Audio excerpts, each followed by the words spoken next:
Hello, I think we're live. Looks good over here. Welcome, everybody. Welcome to Clicks, Tricks, and Trends. I'm your host, Tyler Cuda. I'm the marketing manager here at Sassetti. Just a little bit about me. I have a background in marketing since about 2017. I've worked with some of the largest health food brands. I was an editor for major finance, comedy channels, everything in between. And today I just want to talk about some benchmark reports, some trends, and of course I want to front load this webinar with my favorite topic, and that's creating long form content, short form content for your business, which is, in my opinion, the hardest marketing task of all, is creating content for businesses. So let's get right into it.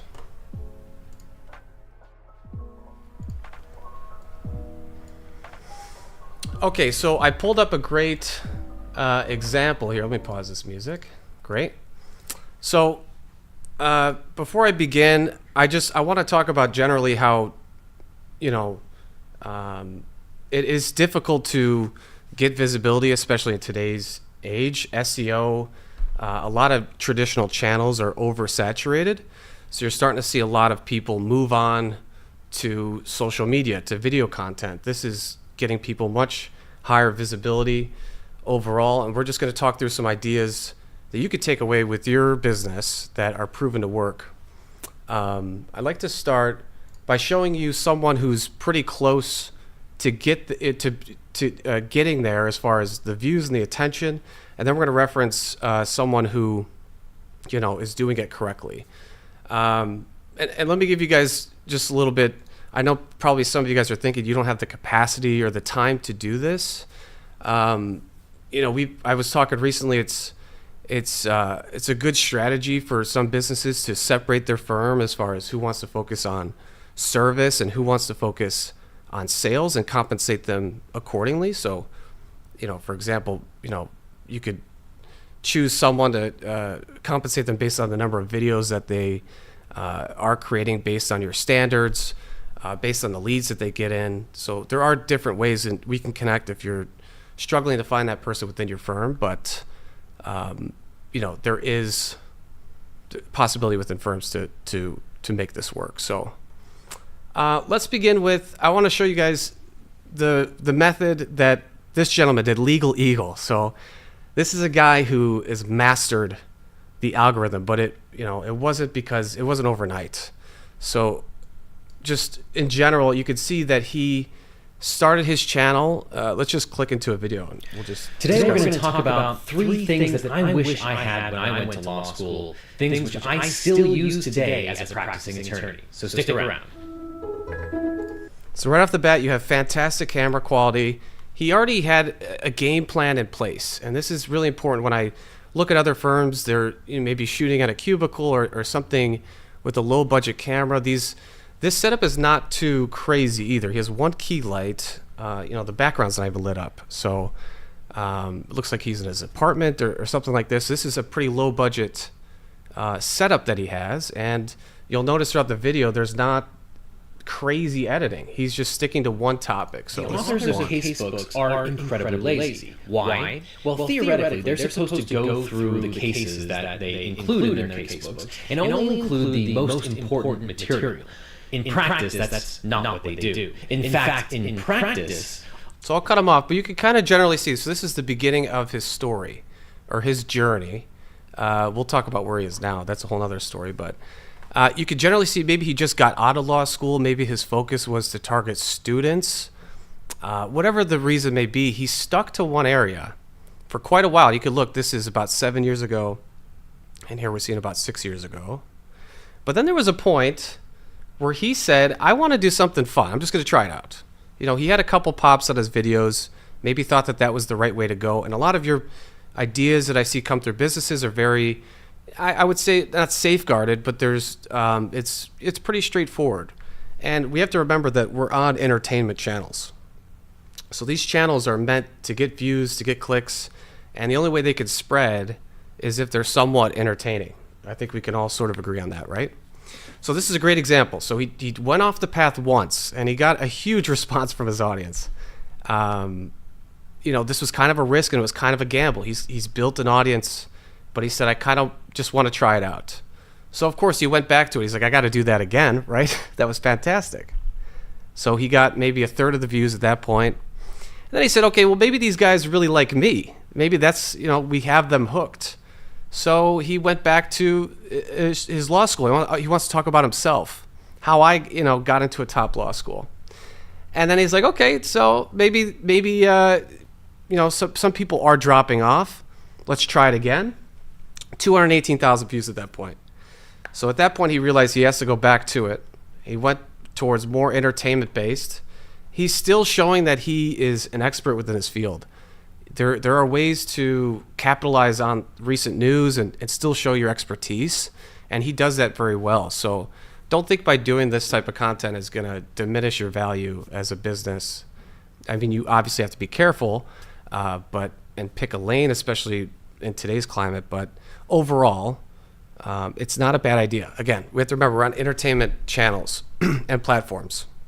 And then he said, okay, I tried it twice. Let's go back 50K views. So this was the point where he never looked back. And from this point, talked about TV shows and so on. But if you have a chance, this is a really good example of a law firm that does it right. Very entertaining and simple to do. And he sticks with one topic. So we look at someone like, this is someone on the up and coming. You can find a lot of these channels. If you look across this channel, and let's say you're producing content, they're showing a lot of different faces. They're showing a lot of different topics. They're even mixing media. So we have a podcast. We have something about the news. We're not really ever keeping our wheels on the ground. We're kind of we're making pit stops along the way. So just generally, you want to stick to a certain topic at all times, and you want to go till it runs out of steam. But most importantly, you can't just let off the gas either. And it can be profitable. So I'll give you an example. I worked for a financial YouTube channel as an editor. They got anywhere from 50,000 to 100,000 views a video. He would post 5 days a week. If you could guess how much they made, you wouldn't even believe it. But this channel alone made $800,000 in a year. So if you, as a business, want to strive to get to that, just a fraction of that is not only profitable, but you're reaching new audiences. It's replacing SEO as far as on the search terms. You're doubling down on a lot of things that people are missing. And of course, why isn't every business doing this? Because it's extremely difficult. So I wanted to just get this idea out there to hopefully motivate someone to take this journey. And if, again, you have questions or things like how to get started in this field, always happy to give support. It's always best to try, but within your business, I would nominate one leader or two at most to represent the firm. And as you're doing this, if your goal is to expand large and make money, this will eventually make money. So after you reach 1,000 subscribers and I think it's 1,000 watch hours, you can start to monetize your channel. At this point, we have seen this before, but you want to take and manage the rights, set some guardrails and a contract around that creator. So you've nominated two people, you've maybe even compensated them differently. You said, I want 30% of your workload to focus on this new content based on my guidelines and your output. Hopefully we're getting some leads down the road, but for now I just want to have some consistency so you get used to it. You also want to make sure that you own the channel, because once monetization kicks in, people get a little greedy as far as once you get this euphoria of views and money coming into your YouTube studio. I can't explain the feeling. It's incredible, but it's really hard to shift focus back to like daily work.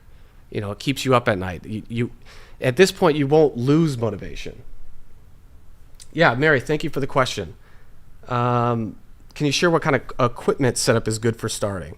And can I put a YouTube channel behind a paywall? Or how do they monetize it? So you could technically put a YouTube channel behind a paywall. You could private all your videos and then release them via like a Patreon link. That's very popular. You could set up on your own website some sort of paid whatever, and you would just share the link. The links could be privatized, but I'd like to know more about maybe what you're thinking about that, but there's different ways you could do that. And as far as equipment, I'll get to that actually towards the end, but I will touch on that, Mary, at the very end. I have a whole visual and actually every piece of equipment that you need later on. So unfortunately, that's at the end, Mary. So if you could stick around, or I'll send you a note if you have to leave early. But yeah, overall, that's what I would do. But a really good way is maybe you have hybrid people within the workforce. But overall, if someone is not comfortable doing video, it's maybe best to not have them focus on service. So let's move over. Let's talk about some KPIs. So we mentioned the saturation of traditional channels. SEO, email, the most saturated. It's really hard to emerge as small brands. There's so much noise within these areas. And obviously social has the least amount of saturation. Again, when we think of social, I want you guys to maybe shift your focus. It's not just your TikToks, and it's, in my opinion, it's the YouTube long form video is going to bring you the highest quality clients, and it's going to do a really good job with attracting who you want to attract by reaching many different people. And as you can see, the more platforms that you use, you obviously will increase your ROI. So repurposing these videos, testing your channels. So if you make one really strong video, for example, let's say you make a really good long form video, take the best segments of that, make it as a YouTube short, and you can link it in the short back to the main video. And then if you're getting a lot of folks coming in that way, it's maybe best to start a video with that clip that you have been promoting. So, and then you can see as you start to use 5 or 6 or more platforms, there is a I assume this is probably just using the platform X. I don't know. I think people still use that, but overall, as you push your content out, you want to be analyzing your platforms side by side. If you maybe don't know what channel to use, obviously there are many different audiences, LinkedIn as opposed to Instagram or YouTube. So figure out what works.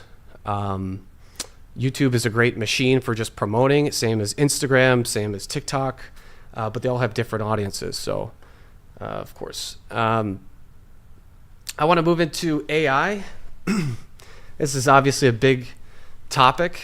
So this was a report given out, or reported by HubSpot. So there's many different marketers using HubSpot.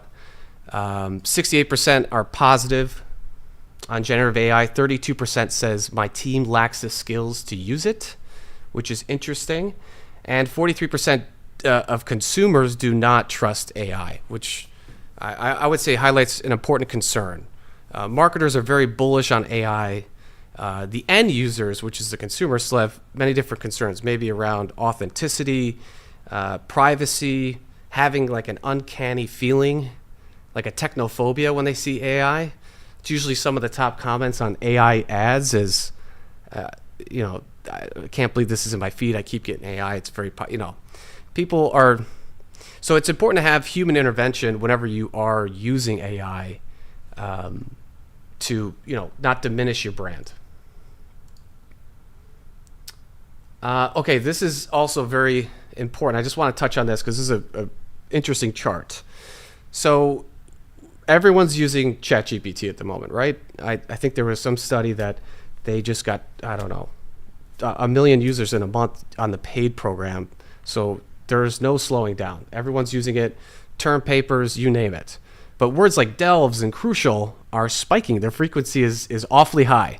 You can see natural spikes in frequency, pandemic, Ebola, that makes sense. That's currently happening. But you can see delves and crucial. If you're copy and pasting out of ChatGPT, again, use your human intervention to maybe replace those words. You also see these overused phrases like important to consider, dive into, and my favorite, navigating the landscape or complexities of.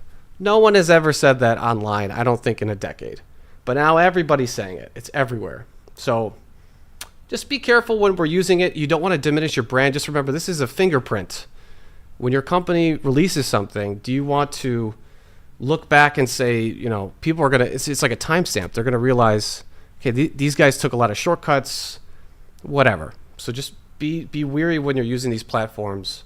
And we'll go over some other tricks to get around this in a moment. But I just want to touch on this. It's 71% of all marketers use AI. That same 71% said using AI to create content performed better than content without it. 87% said AI tools will be crucial to a social media strategy. And 64% of marketers are concerned that creating content with AI can harm their brand's reputation. So like we mentioned, copy and pasting. Like you see those emoji stacks. I immediately know when I see 5 emoji stacks, there was probably some AI involved, right? So it's just good to tweak things, humanize things. I've even seen some brands like misspell things on purpose just to show that they're human. There's tons of different techniques, but just make sure that you're going in and just maybe rewriting what they wrote the way you would say it, sometimes when proper. So here's some ways to go around this.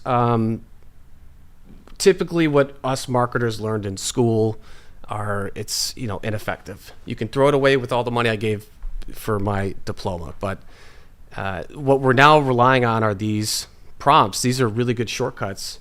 Teams are being divided. They're much smaller than they used to be because we can rely on these tools.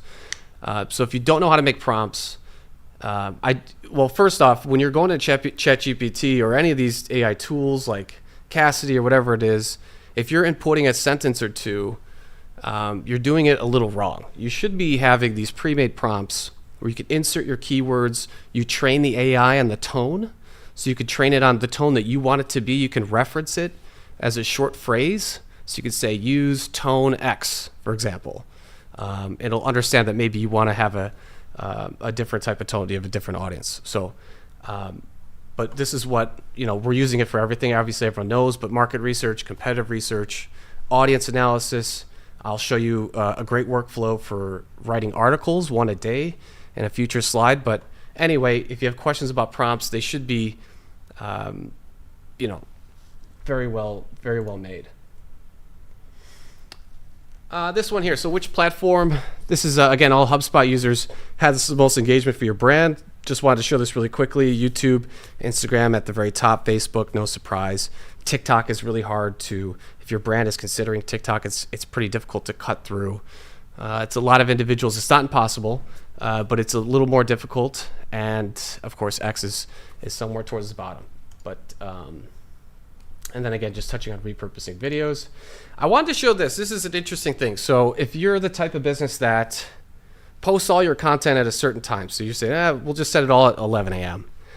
This is an interesting chart because it shows the best times to post by channel, and there are some trends within this we can see. So 6 to 9 p.m. sticks out to me on YouTube, Instagram, and TikTok. Obviously, we're done with the day. We open the phones. We're finishing dinner, playing a video or whatever. So that makes a lot of sense that your audience is going to be more active during those times.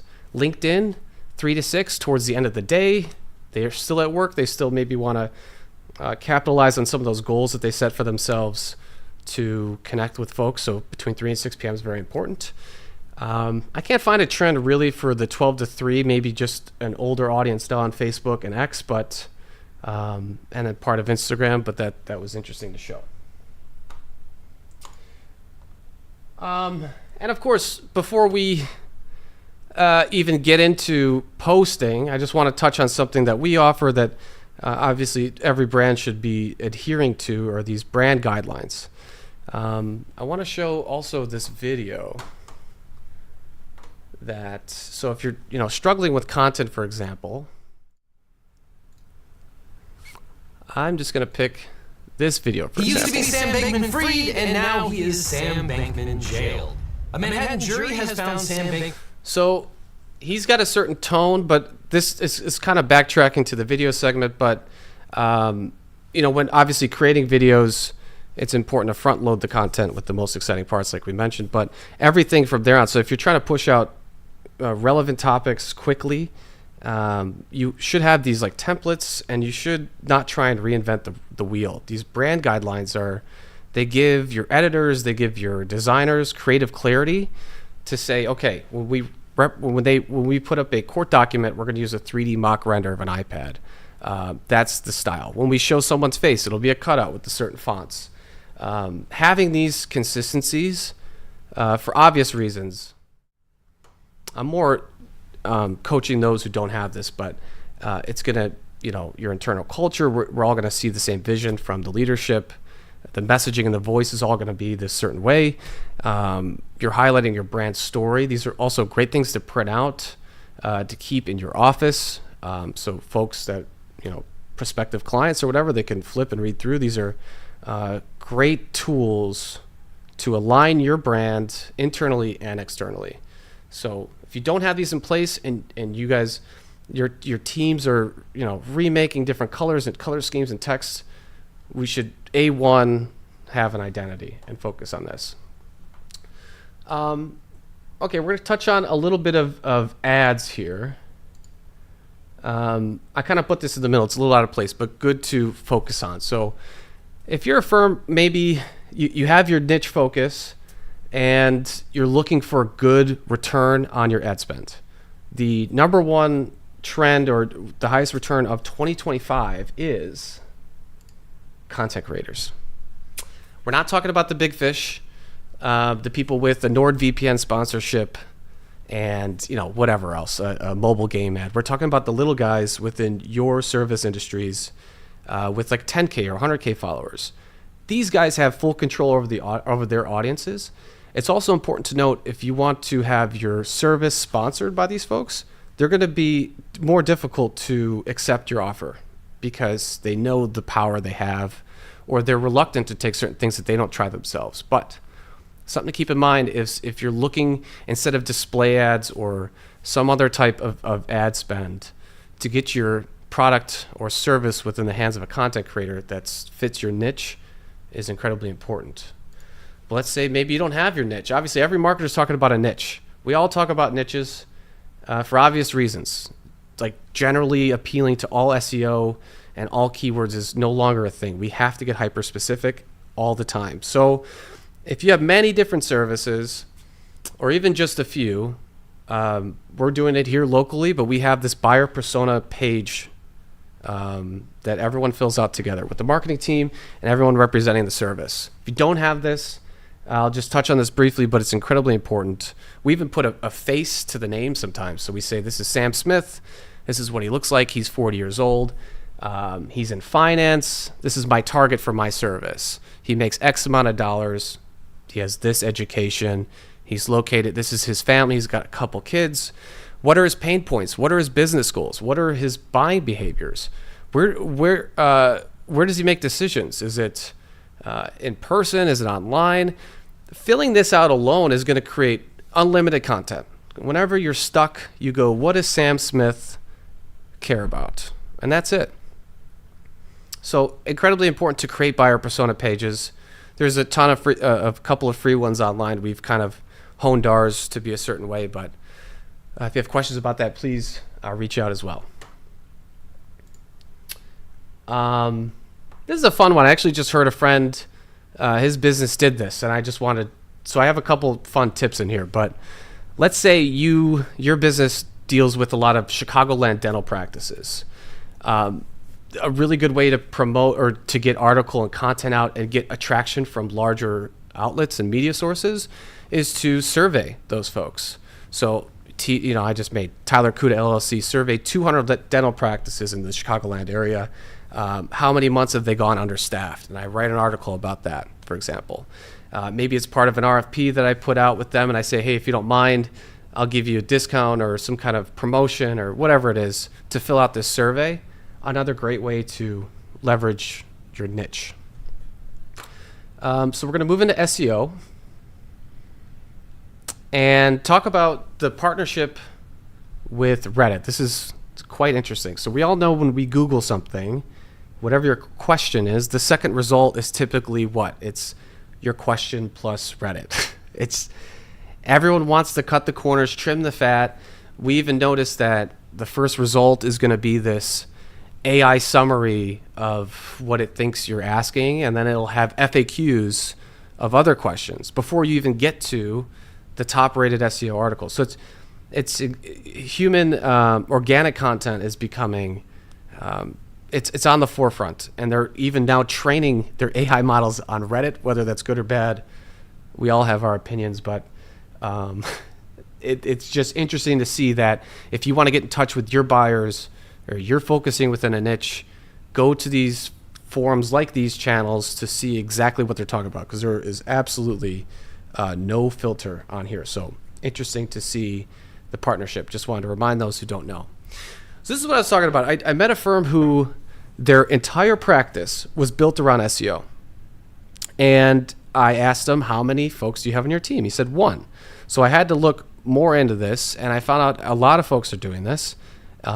If your business is very heavy on SEO, is that they take those prompts that we talked about. So they make a prompt for tone, their audience, things like FAQs. They're putting that into like an AI tool, a large language model, and the only person overseeing this is one SEO specialist. So he's inserting the keywords, he's crafting, the way it's structured. This is the human intervention I was talking about. But generally, so there should be technically no excuse for many businesses struggling to put out content. Once obviously you get your prompts in line, but if you want to assign just one person, one SEO specialist, to pump these articles out, create the graphics, this is what a lot of folks are doing. And another, let's say maybe he's not working hard enough or whatever it is, but another great tip is we're seeing a lot of service pages have personal niches attached to them. So let's say you have a certain service for cleaning homes, for example. Well, they'll have a cleaning home service personal niche page for every single persona that they have been targeting. And that's going to come from obviously your team leaders are going to pass that down to the SEO specialist. But another great thing, if you want to expand and make your website more or help attract that exact target market, it's incredibly powerful. Also, side note is that these pages are not just to stay there and wait for folks to come. We're seeing that using like a HubSpot landing page on a paid ad on like a Facebook or wherever it is that you're promoting, and they go to a HubSpot landing page, it may actually feel inauthentic because it's not your domain. So if you send them to somewhere like your actual website and a service page, even though you're not targeting like whatever the bottom of funnel, you want to collect their data for a lead, they're top of mind to see and actually make a better informed decision based on all the resources that you put into this page. So it's interesting to see that as well. Another great tip is, let's say you look at your analytics and you see that you're having a lot of, European visitors from Germany. They're coming to your website often. And you think, well, how do I connect with my German audience? Well, quite simply, you take your page. This is the easiest way to do it. I found this out and I was blown away how easy it was. You take your entire page, put it in ChatGPT to transcribe it to German. Then you put like an href lang in your source code, so when the visitor from Germany visits the page, auto-translates. Some people may think this is simple, kind of a newer thing that people are going global. I don't know with tariffs now if we even have these relationships, but either way, this is a great way to attract other audiences from different areas of the world. And then here's another great tip for interactive emails. Maybe there are some nonprofits on here. I'm not sure, but I have a great nonprofit example. I don't know if it would pass compliance, but is getting personal with your ads. So this is another trend that we're seeing is instead of, putting out your typical, whatever it is that you're trying to promote, you give them the option. So this is Saturday rolls around. It's still early. How are you going to start your day? Walk around town, whatever.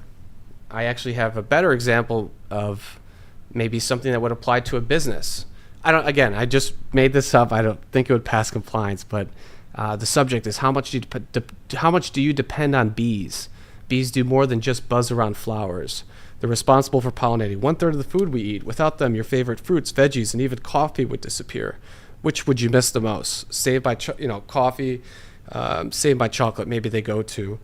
You can adopt a bee. I'm sure you could think about how this may translate to your business, but giving people options. And these options are also on TV. If you've watched Hulu recently or anything, they're very personal now from your remote control, right? We're seeing you can actually swipe through different products or a really good example, like the Hawks put out this ad. Are you the experience seeker, or the or are you just more interested in like a family plan? So someone who's looking for a better experience is probably looking for, you know, a 100 level ticket as opposed to a family plan, a budget 4-seat. So just take this in mind when you're creating your ads, is to create options and help target that niche. All right, Mary, you're next. Just one more. Just want to touch on this. This is just some popular ad hooks that have an incredible click-through rate that have been working. Just wanted to share. You could screenshot these or whatever you find. But these are some. Let me introduce you to my favorite blank of 2025. I will never regret my blank, and here's why. When someone says their blank isn't working, but they haven't tried blank yet. And I put this photo of like turning trendy into professional, is that there's also an entire different market. Let's actually show a video here where we're not doing anything fancy with our ads or promotional video. We're simply just showing a single shot of a person, and then we're putting the text up along with it. Let's show you here. Most people have no idea you can legally spy on any company's marketing strategy, and it's much easier to do than you think. Here's exactly how to do it. First, we're going to go to SimilarWeb. So we look at an ad like that, and we say, without looking at the numbers, you know, we probably wouldn't guess it would get that much traction. But because it is a person they can relate to, obviously what he's selling is incredibly interesting. You can spy on other people's marketing strategies. Who doesn't want that? But it's just a person with text over a video that can create some of the best ads. You don't need a whole big setup. So if you're discouraged, we're seeing this trend in many different areas. Landing pages are dead in 2025. Specifically, landing pages that look like this, or this. So if you run kind of a straight to the point, right? So if you're struggling to make ads, using combinations of these ad hooks and what's trending and what's trending on the web are really cool. I wanted to share another one that was interesting. So if you're trying to stop the scroll, for example, here was another trendy ad we saw where the actual ad is someone scrolling through a phone. I don't think it has audio, but again, these are all testimonials about maybe your service or your product that could, really catch the attention of a potential buyer. Okay, Mary, we're on to you. So let's say you want to make a podcast. Let's talk about this. Or a YouTube channel for that matter. This is generally what we found. Well, this is when we're talking about any type of podcast. This is what you see.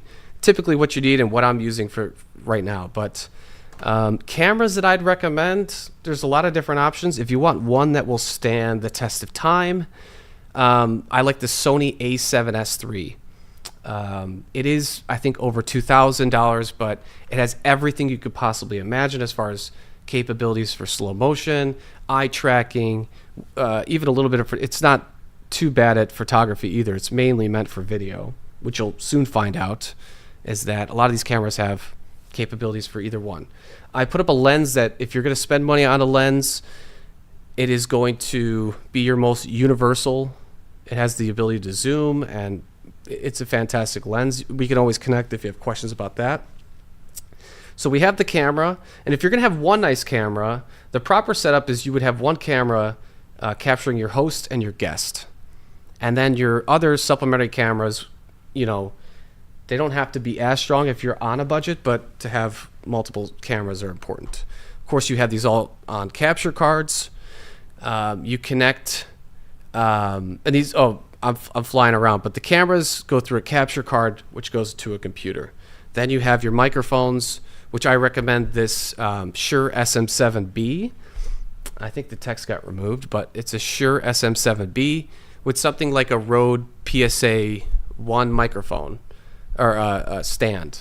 Elgato makes a cheaper version, but typically if you're going to make like a podcast or start making videos and showing yourself, having familiar equipment instead of, if I just held up something with a micro or with something attached to it and people don't recognize it, it's kind of unnerving to them. So using stuff people love, You're going to use XLR cables, plug that into an interface, and that's essentially your general podcast setup. Again, if you have more questions about that, we could talk about that. But I actually have one more slide. So this is it, guys. If you have questions, feel free to put it in the chat as I go over this last bit. But again, so you want to make a podcast. I was approached and evaluated this podcast that was audio only. It had a very long intro song, and it was business focused. So let's talk about maybe ways to, if you're thinking about doing a podcast for your business and you want to get that going, first thing I would say is go video. Put everything on video if you can. You want to clip the best moments of that video for your shorts. So your short form videos are going to feed to your podcast videos. And typically, if that's the way you're attracting viewers, like we said, you're going to, in the beginning of that podcast, you're going to put the clips of the best segments that people found the video in the beginning of the video, or intro to the guest, something to make the viewer want something more. This is big too, especially when you're bringing on guests that nobody really, let's say maybe have never heard of, or, you know, that's probably going to be the case when you're starting up, is you're going to be bringing on guests that maybe, you know, the whole world doesn't know about, or a good pocket. Include universal questions so you can appeal to larger markets. And, you know, you want to ask questions that are going to be thought-provoking, maybe will stir up some comments down below. But if you're asking general questions like, you know, what is your general business strategy or whatever, it's got to be more organic. I'm seeing a lot of business podcasts just do kind of like, you know, obviously I see them give up too. So they're not seeing the views, so they get discouraged. So this is a really good way to maybe start talking about relevant hot topics. The best podcasts from businesses kind of go off script a little bit and talk about things happening in the world and use their background to give their take based on, you know, that's why we would consider that interesting, because he does X in X field and he has an opinion on X. And again, so as you have all these clips, it'll spill over to your other content. So you want to make sure that you're clipping the best parts of this constantly. And then my favorite line is shoot your podcast like 100,000 people are watching. In stand-up comedy, it's a saying that make the 10 show up, wish they brought 10 more friends. Same thing goes with like a webinar, like something I'm doing or whatever it is. Always pretend like you have 100,000 people in the room. It may be unnerving. Some great tips. Let's say you're not comfortable on the camera. Start responding to client questions with video. Like, I'm sure you can summarize a quick email with the video. It's a really good example to get people warmed up to the idea of being more comfortable on camera. But I think that was essentially it. I've got a few other things. I think we'll cut it there. I think we covered a lot there. If you guys, again, I see no questions. So, again, I want to thank you guys for your time, and then just remind you guys why I'm typically the guy behind the camera. But Sassetti, we have now rebranded as Beyond Accounting. We now offer wealth management services, outsourced digital advisory services, marketing services, and HR advisory services. So this is part of our ongoing campaign to let our clients know that we are available to help, and we, part of the reason why I joined this organization is the leadership is incredibly forward thinking. We're adding resources like I've never had before, and we're now near capacity to start servicing our clients. So again, if you have questions, you can reach out to me. You can search me on the website, Tyler Cuda. And thank you, Mary. I'm glad you got something out of it. And other than that, guys, have a good rest of the day.